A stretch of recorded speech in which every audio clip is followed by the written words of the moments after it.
Nah kemudian kakek-kakek itu menghampiri dan dia berkata sama saya sambil tangannya dijulurkan begini ke saya. Gimana nggak kaget coba? Tongkat kecil keluar sosok yang lebih besar daripada tongkat itu. Apa yang dia bilang? Bahwa teman sampean itu jadi penunggu sana. Ya. Sampai sekarang nggak balik.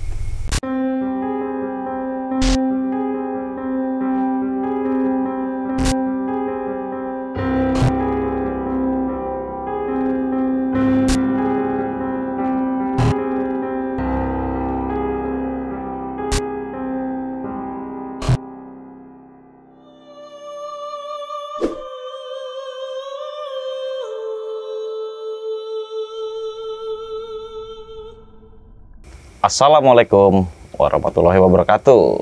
Hai sahabat misteri, jumpa kembali bersama kami di channel yang mengisahkan berbagai kisah misteri pengalaman nyata oleh narasumber yang mengalami kejadiannya.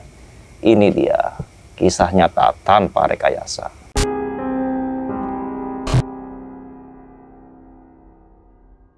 Kali ini kita telah kedatangan seorang pendaki lawas. Mungkin teman-teman semua pernah melihat video dia dan kisah nyatanya saat melakukan pendakian ke Ciremai. Tepat duduk di sebelah kanan saya ada seorang yang pendaki lawas, ya kita bilang pendaki lawas, penggiat alam. Dia juga dulu seorang entertain. Kita sambut dengan Bang Haji Rizal. Assalamualaikum Bang Haji. Waalaikumsalam. Gimana kabarnya Bang Haji? Alhamdulillah baik. Alhamdulillah baik. Ya. Senang sekali ya Bang Haji berkesempatan bisa hadir kembali bersama kami dan akan mungkin menceritakan sesuatu hal yang berbeda. Ya, ya. Kali ini Bang Haji akan bercerita mengenai Gunung Wulirang. Wah, ini gunung ini memang salah satu gunung ya dibilang ya ekstrim dan juga salah satu sebagai tujuan destinasi para pendaki-pendaki lokal.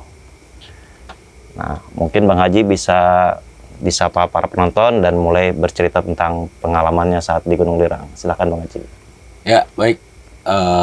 Selamat malam ya, buat sahabat-sahabat misteri ya. Jadi malam ini saya akan menceritakan kembali apa yang pernah saya alami pada saat itu.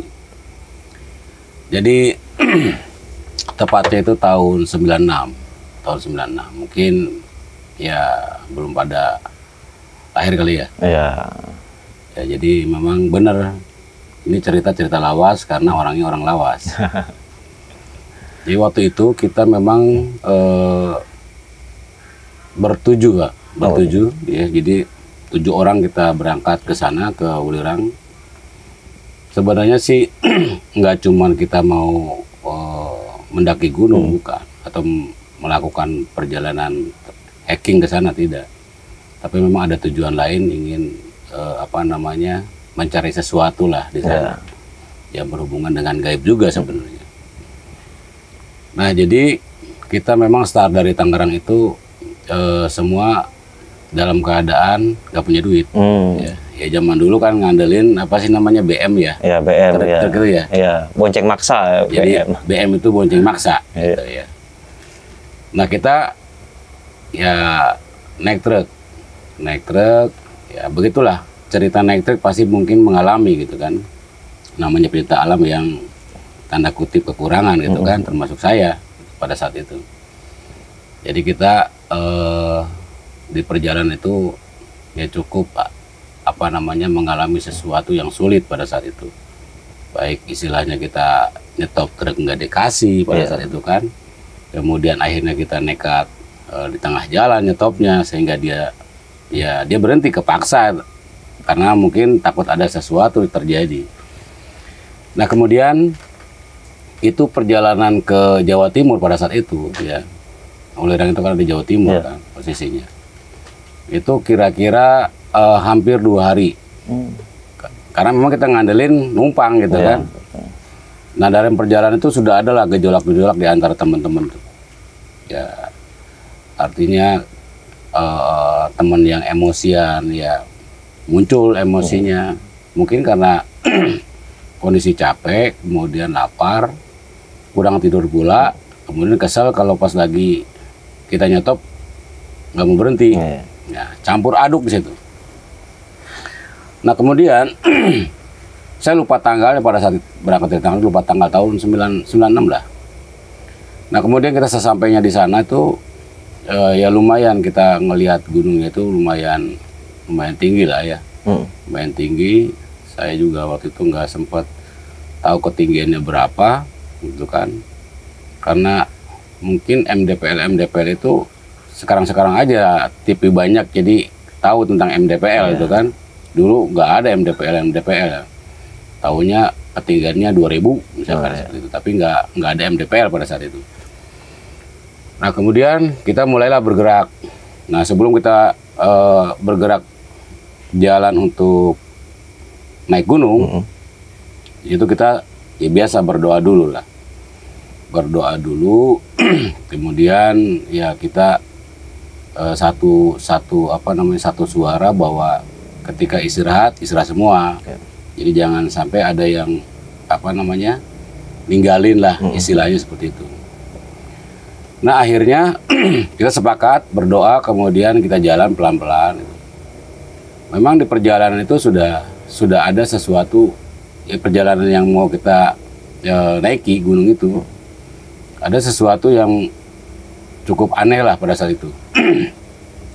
Baik angin tiba-tiba besar, kemudian yang anehnya angin itu ketika kita jalan 7 atau 10 langkah gitu, besar, nanti nggak ada lagi, nanti besar lagi, seperti itu. Nah, belum sampai tengah gunung kita tuh istirahat di situ, teman-teman istirahat di batu, kemudian sambil tidur gitu karena kecapean. Sebentar, kayaknya mungkin Bang Haji bisa pas waktu sampai di sana di kaki gunungnya atau di pintu rimbanya, nah mulai nih tibanya pas jam berapa atau mungkin siang atau sore itu nggak apa gitu. Baik. Kali ini acara santai ya? Betul santai sama. Ngopi dulu. Ngopi dulu kita. Seruput dulu teman-teman. Ya supaya lancar. Iya, amin. On kamera. Baik.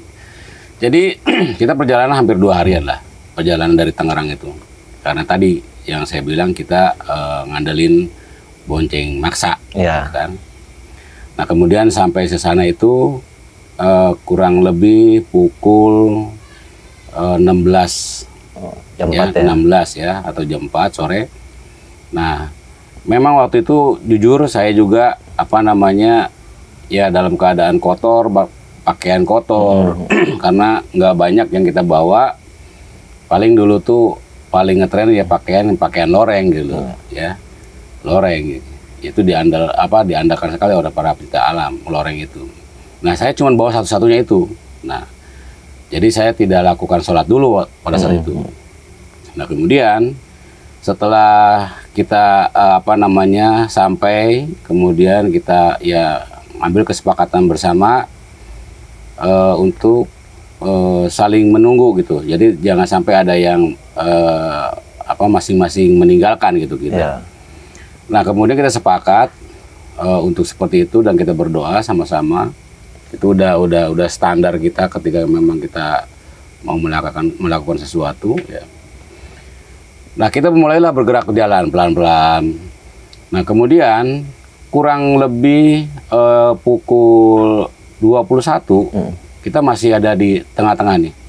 Memang perjalanan kita perjalanan santai dan perjalanan yang memang ada tujuan tertentu dalam pengertian mencari sesuatu yang berhubungan dengan gaib. Yeah. Nah karena informasi sebelum kami berangkat, Wulilang ini memang ya banyak dihuni makhluk astral itu kan. Nah sudah kira-kira pukul 21 kita istirahat. Istirahat, kemudian ada teman-teman sebagian istirahat di batu, kemudian ada di jalan. Nah tahu apa yang saya rasakan, saya nggak keinginan untuk tiduran. Ya. Nah, saya lihatlah di situ ada sebatang kayu, sebatang pohon ya, pohon yang memang melintang di tengah jalan. Itu belum kita lewatin, belum.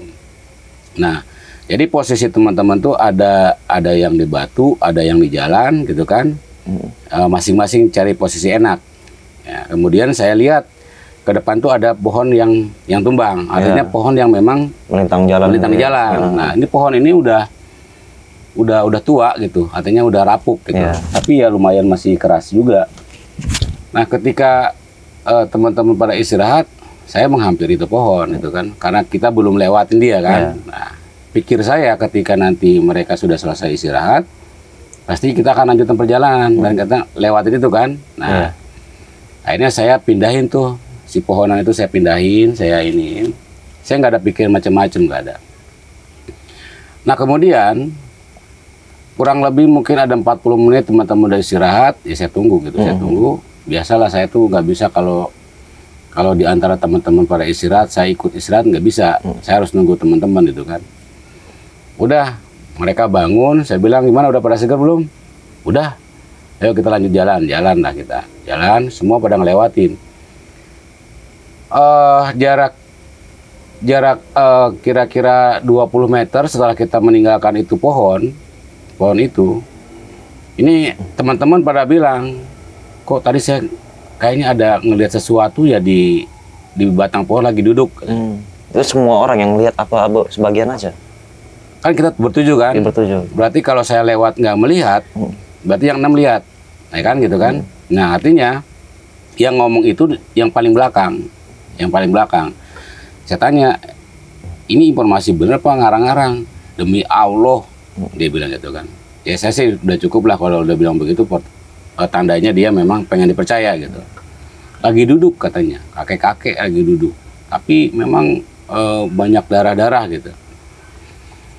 Kemudian ya sudahlah, saya nggak mau ambil pusing, kita lanjut perjalanan. Di situ yang 6 orang itu tar lagi jatuh, tar lagi kepleset, jatuh, kepleset. Saya bilang kok pada ini habis istirahat kok bukan semakin segar, malah semakin loyo gitu kan. Ya sudah, kita berhenti dulu deh. Nah, berhentilah di situ. Udah, saya duduk di situ kan. Saya nggak ini. Saya duduk, dia ngobrol ngomongin yang tadi. Iya, katanya saya juga sama. Entah apa yang saya rasakan, pokoknya merinding banget pas ngelewatin pohon yang itu tuh yang apa namanya, yang tua katanya gitu kan, yang udah rapuh gitu. Udah, iya, yang satu juga ngomong, iya katanya saya juga sama, merinding banget di situ, ini baunya nggak enak katanya.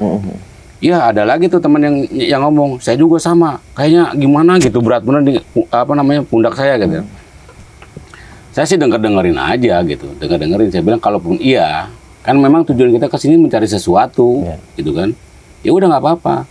Nanti kita pada saat titik yang kita tuju, maka kita akan sama-sama artinya melihat itu, gitu kan. Nah, kemudian pukul 23 kita lanjutkan lagi perjalanan, karena kan semakin dingin kan, semakin dingin, dan ini nggak bisa diem aja di situ gitu. Karena kita sambung lagi perjalanan. Nah, pada saat di perjalanan berikutnya ada gemuruh yang bikin kita merinding. Jadi seperti suara kereta bukan gitu. Kemudian pokoknya kayak puting beliung lah, seperti itu. Tapi kita diem aja, nggak ada gitu, angin apa gitu nggak ada. Cuman suaranya menggemuruh. Kita nggak mau ngambil resiko, akhirnya kita diem lagi. Inti dari perjalanan saya itu betul-betul banyak halangan, banyak gangguan gitu. Nah, kemudian setelah suara gemuruh itu nggak ada, timbullah suara-suara harimau segala macam. Udah tuh kita lewatin terus. Nah, 2 orang ini nyerah. Dia pulang, turun nih. Saya bilang jangan, namanya si Rudi, kemudian sama si Yanto. Rud, ente mau turun sama Yanto? Iya, pokoknya Ji, saya mau ini deh, katanya mau turun aja. Kok gini bener perjalanan gitu. Nah, dia nggak sanggup. Ya sudah, cuman saya nggak mau tanggung jawab ya kalau misalkan sampai terjadi sesuatu sebelum nanti turun ke bawah. Iya. Ya udah nggak apa-apa, kita tanggung. Ya udah. Tapi jangan dulu pulang ke Tangerang, tunggu kita turun lagi nantinya. Ya udah kita lanjut. Berarti 5 orang naik terus kan, terus naik. Nah, pada saat mau lanjut, entah kenapa kaki saya ini nggak bisa digerakin, nggak bisa. Iya. Itu seolah yang nahan gitu, nggak bisa diangkat begini, nggak bisa gitu. Berat ya. Berat sekali gitu. Udah, akhirnya yang 4 orang ngomong, ya mungkin tadi si Rudi sama si Yanto ngalamin sesuatu mungkin sehingga dia memutuskan untuk balik. Kita juga balik lagi aja dah, jangan ngambil resiko. Oh, berapa orang itu yang minta akan balik lagi? 4 orang gitu. 4 orang kan 5 sama saya kan. Iya. Nah, 4 orang tuh yang ngomong begitu. Kemudian saya bilang gini aja deh, sekarang udah jam 9 lewat, kita turun pun juga ini mendingan kita diriin ponco aja deh. Ponco kita tarik, bilang. Cuman nih saya bingung nih, saya gimana bangunnya nih, gitu kan. Diangkat nggak bisa, nggak diangkat nggak bisa. Udah akhirnya sekemampuan saya pada saat itu saya akhirnya bisa pelan-pelan bergerak, akhirnya bisa berdiri. Nah kemudian karena ponco itu udah ditarik, udah dipasang sama teman-teman, ya udah saya bilang saya mau istirahat dulu ya, saya bilang iya. Nah ternyata anak-anak pun teman-teman saya itu yang 4 orang juga tidur gitu. Tidur dengan ponco masing-masing. Nah sudah ceritanya. Akhirnya kira-kira jam 2 lewat lah. Saya didatangin tuh kakek-kakek tuh. Oh, yang tadi yang di pohon melintang tadi itu ya? Saya nggak tahu waktu pohon melintang itu ada kakek-kakek itu, saya nggak ngeliat kan. Iya. Nah, tapi pada saat saya di ponco itu, dia ngedatangin saya kakek-kakek. Saya kaget. Apa ini kakek-kakek yang disebut sama teman saya itu, gitu kan, yang dia melihat. Nah kemudian kakek-kakek itu menghampiri dan dia berkata sama saya sambil tangannya dijulurkan begini ke saya. Itu betul-betul kakek-kakek itu luka-luka. Yang dia katakan pada saat itu katanya, Mas, pakai bahasa Jawa tapi campuran, suhun katanya. Saya sudah ditolong. Karena udah ratusan tahun saya kejepit pohon itu. Jadi dia ketimpa pohon itu. Jadi saya itu nggak sengaja pindahin pohon, ternyata di situ ada makhluk yang tertimpa. Nah itu yang kemudian dia katakan ke saya seperti itu. Saya bilang saya agak gagap gitu pada saat itu ya. Saya bilang iya saya bilang, tapi saya nggak tahu kalau Bapak ada di situ, saya bilang gitu kan. Iya. Karena memang kita berbeda kata gitu. Oh saya sekarang bisa lihat, ya saya pengen sekali katanya mengucapkan terima kasih, jadi saya memaksa untuk bisa begini bertatapan, komunikasi ya. Ya. Nah kemudian setelah banyak bicara ke saya bahwa dalam perjalanan itu yang cukup dinilai baik dan cukup dinilai sabar adalah saya. Nah akhirnya si bapak tua itu yang banyak darahnya, ada lukanya gitu kan yang saya lihat, memberikan sesuatu ke saya, kemudian dia bilang suruh pegang. Ini tanda terima kasih saya sama sampean gitu kan. Ini saya bilang apaan nih, pokoknya bawa, pegang saja. Nanti suatu saat saya akan datang. Seperti itu. Nah sudah. Kira-kira menjelang subuh tuh udah ada ngaji-ngaji gitu kan. Kan kedengeran kalau dari bawah itu suara azan tuh atau suara ngaji tuh dari masjid kedengeran gitu kan. Saya disuruh turun lagi aja. Nggak usah diterusin naik. Ya sudah. Akhirnya pas setelah sholat subuh selesai kita di situ, akhirnya kita turun. Tadinya nih ya saya mau maksain terus. Mau bermalam di sana, mau istilahnya datangnya besok malamnya lagi terserah, yang penting nyampe di atas itu kan. Karena emang ada tujuan satu titik yang saya tuju di sana gitu. Saat itu belum sampai ke titik itu ya? Belum sampai ya itu. Kaki saya ini pada saat mau bangun nggak bisa aja. Boro-boro jalan berdiri, ini buka begini aja nggak bisa nih, begini nggak bisa pada saat itu. Udah. Nah, akhirnya saya disarankan untuk pulang, turun lagi. Jangan diteruskan. Yang penting udah ketemu saya. Udah cukup. Nah, udah. Akhirnya habis sholat subuh kita turun. Nah, di perjalanan ini teman-teman juga pada apa ya, sedikit agak apa ke saya itu maksain amat gitu. Maksain amat ya, akhirnya kita nyampe enggak, katanya akhirnya banyak masalah, si Rudi sama si Yanto udah nggak tahu pulang apa enggak gitu kan. Ya udahlah, saya bilang pokoknya terjadi kekacauan di situlah, saling salah-salahan gitu kan. Kemudian saya bilang ya udahlah, intinya saya udah dapat, nanti saya akan kasih ke kamu, saya bilang apa yang saya dapat. Bener nih, ya udah. Nah, akhirnya di situ pada reda tuh, keributan tidak terjadi lagi. Bener, dapat udah.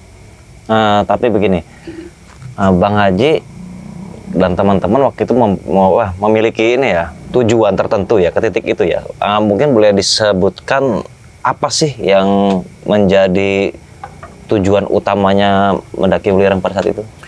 Pertama ya kita biasalah di samping kita ingin olahraga gitu kan, kemudian kita mensyukuri ciptaan Allah, kemudian biasanya saya suka ada satu apa namanya kegiatan ngaji biasanya.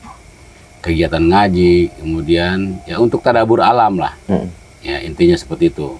Kita lebih mendekatkan diri kepada Allah. Nah, karena informasi yang saya dengar bahwa Welirang seperti ini, ya saya pengen juga ke sana sambil olahraga. Ya siapa tahu saya bisa mendapatkan sesuatu yang berhubungan dengan itu gitu kan. Ya alhamdulillah. Jadi ketika kita tujuannya ke satu titik yang saya tuju, itu akhirnya kita nggak nyampe. Nah, satu titik yang saya maksud adalah tempat di mana pertemuan penguasa yang ada di Welirang itu kumpul pada jam 1 malam.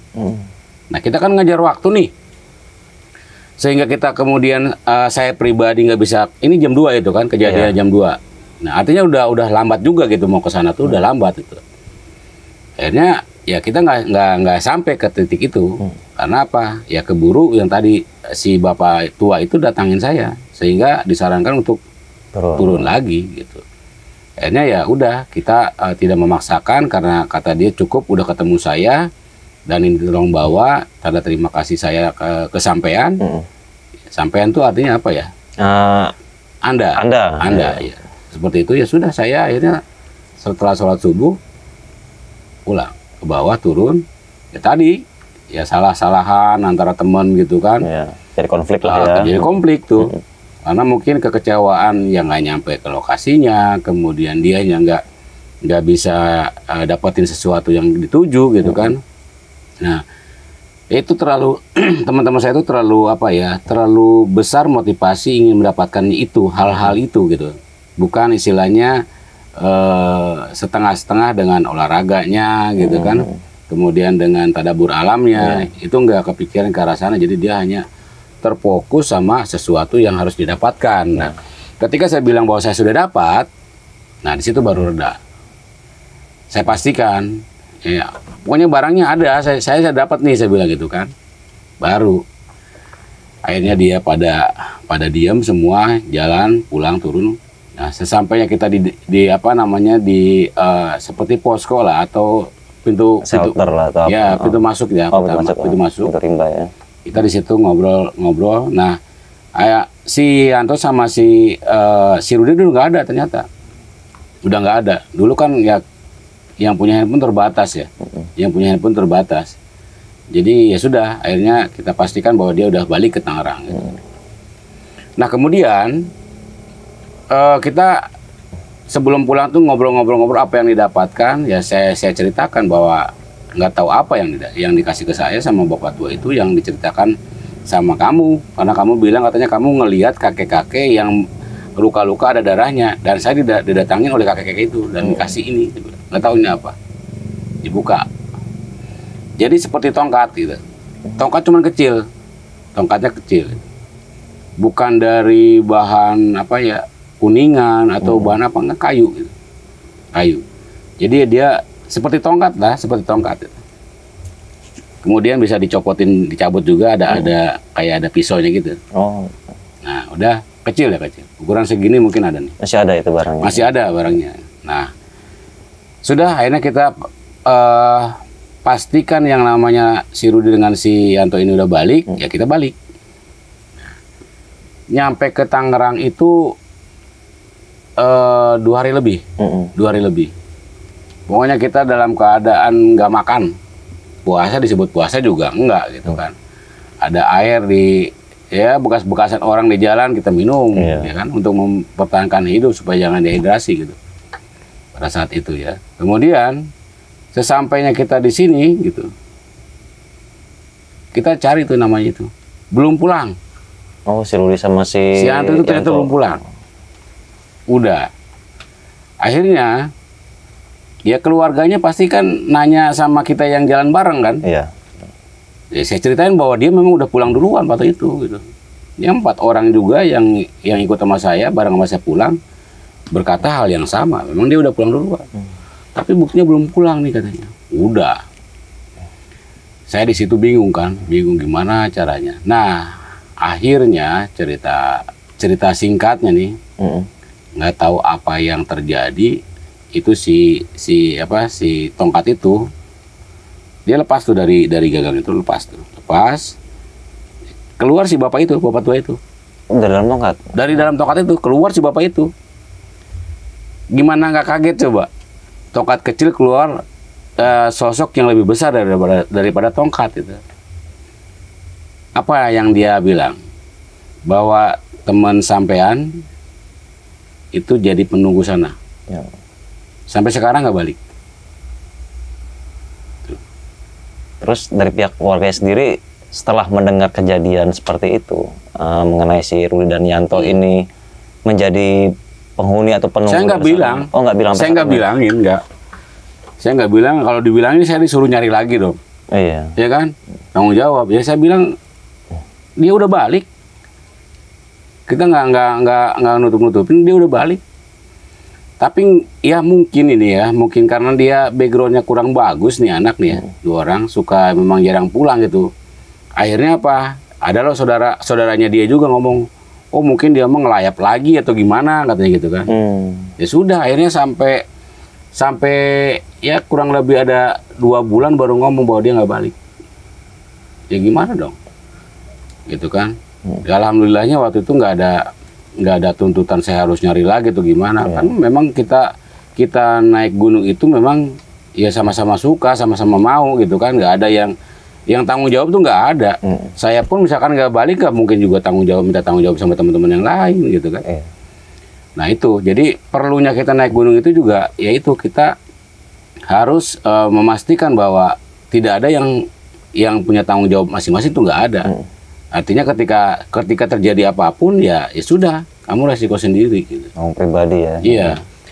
Terus yang jadi pertanyaan, kenapa si Rudi dan Yanto ini dia tinggal di sana ya, dalam kutip ya, masuk ke dimensi astral ya. Apakah mungkin dia melakukan suatu kesalahankah? Kalau mungkin kesalahannya apa itu kira-kira mungkin? Ya. Ketika saya tanya lebih lanjut sama si bapak itu yang tadi saya bilang kok bisa keluar dari situ gitu kan. Jadi ada perkataan yang nggak suka orang sono, maksudnya penghuni sana nggak suka dengan perkataan dia.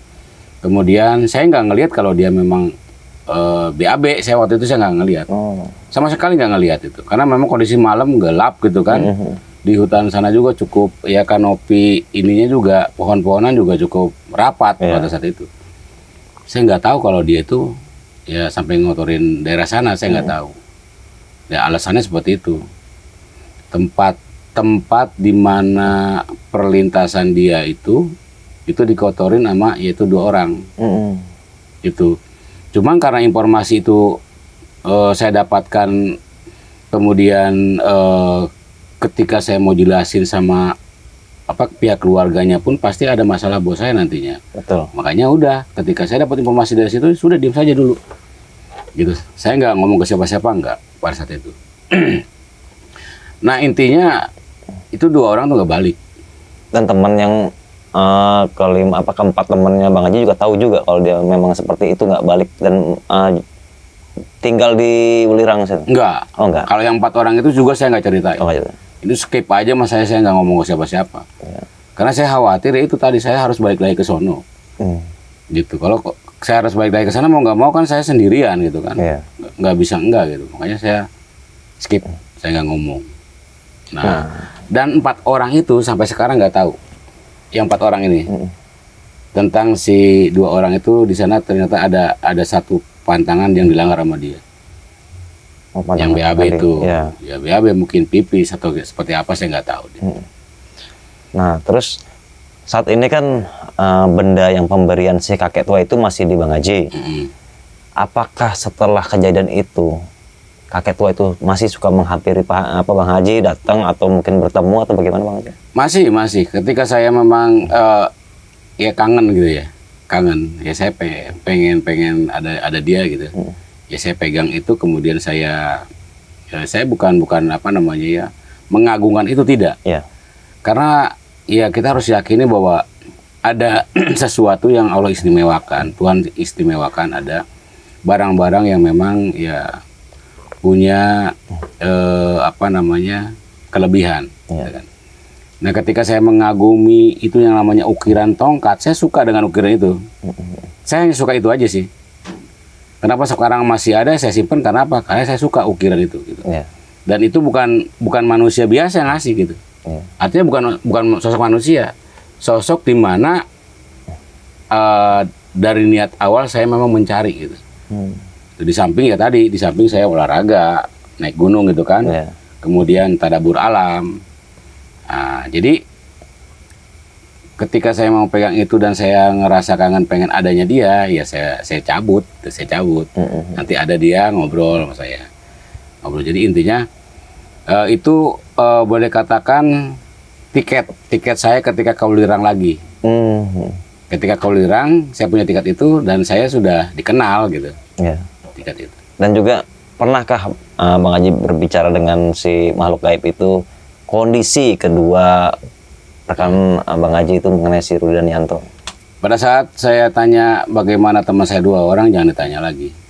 Oh, dibilang Nggak gitu. usah ditanya lagi. Nah, seperti itu, dan saya juga nggak mau nanya lagi.